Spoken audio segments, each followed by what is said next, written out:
From May to October 2026, Saturn moves through its final transit in the zodiac, the Revati Nakshatra.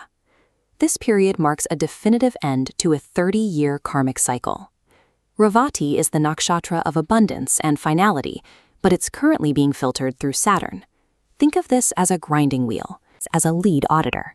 It measures your reward based on a specific input of work. There is no passive income here.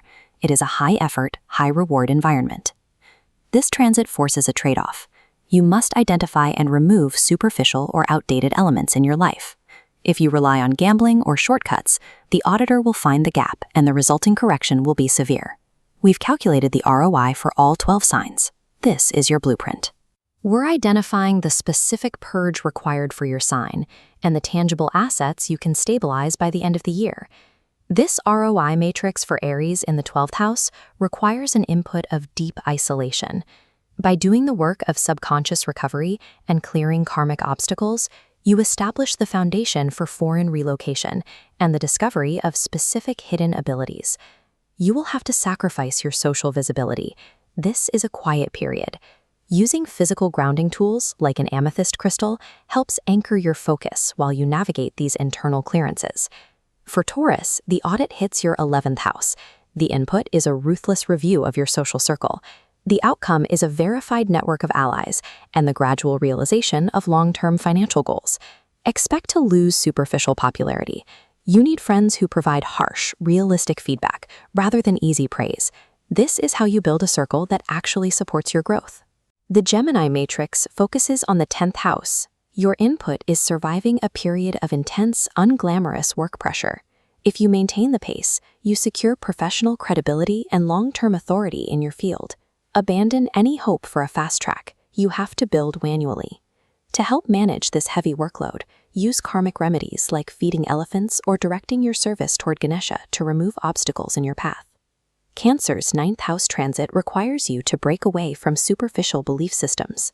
The input is a rigorous study of your roots, leading to the outcome of finding genuine mentorship and ancestral wisdom. This requires sacrificing blind faith for a structured, data-backed understanding of your dharma. Studying ancient manuscripts or lineage history provides the realistic baseline you need right now. For these first 4 signs, the return on investment depends on your willingness to tear down social and internal illusions. You have to find a baseline that is sustainable, not just comfortable. This matrix for Leo targets the 8th house. The input is accepting sudden shifts in shared resources or partnerships. The outcome is a recalibrated income baseline that is more resilient than the one you have now. You have to surrender the need for absolute control. Resisting these sudden changes only increases the friction. If a resource or partnership terminates, it's because it was structurally unsound. Virgo's ROI in the 7th house comes from rigid boundaries. The input is setting firm, unmoving terms for your partnerships. The outcome is the development of alliances that are legally sound and built to last. You have to walk away from unequal dynamics. If a relationship relies on you doing all the work, Saturn will eventually break that bond. Focus on mutual effort. This matrix for Libra focuses on the 6th house. The input is a militant daily discipline regarding your diet and routine. The outcome is stabilizing long-term health trends and successfully managing outstanding debts. You cannot charm your way out of this grind. You have to personally manage the boring, repetitive details of your daily maintenance.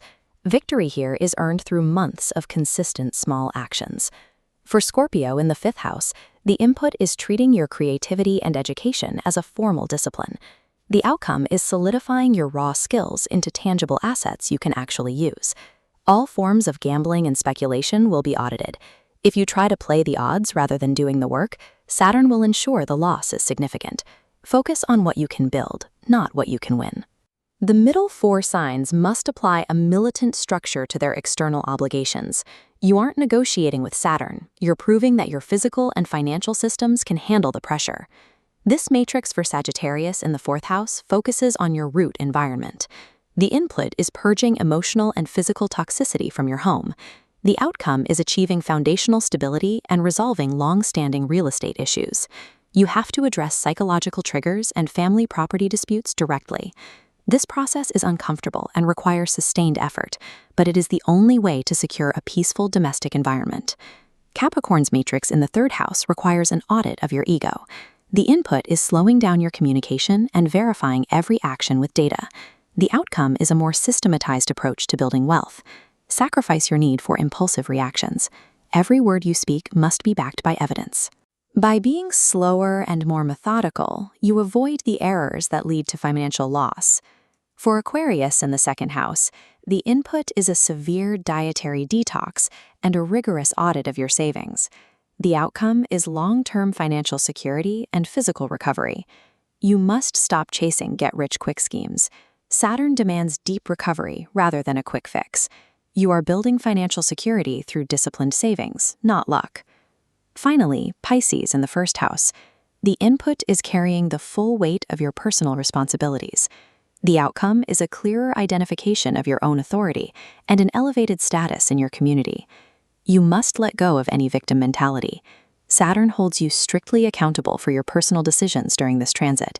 You are the only one responsible for your outcomes now. These final 4 signs are overhauling their foundations. Whether it's your home, your speech, or your health, you are rebuilding from the ground up to pass this audit. This transit enforces a structural reset. You cannot sustain growth on an untested foundation. Saturn in Revati provides the test to see what is actually worth keeping. We can see the split between mindsets that thrive and those that struggle. Winners are pragmatists doing the unglamorous work and auditing daily habits for long-term stability. Speculators and shortcut seekers will struggle. Relying on luck means Saturn will expose your work's lack of substance. Identify the specific input required for your sign. Start your personal audit today. By clearing the dead weight now, you ensure that when the results are calculated in late 2026, your foundation holds firm.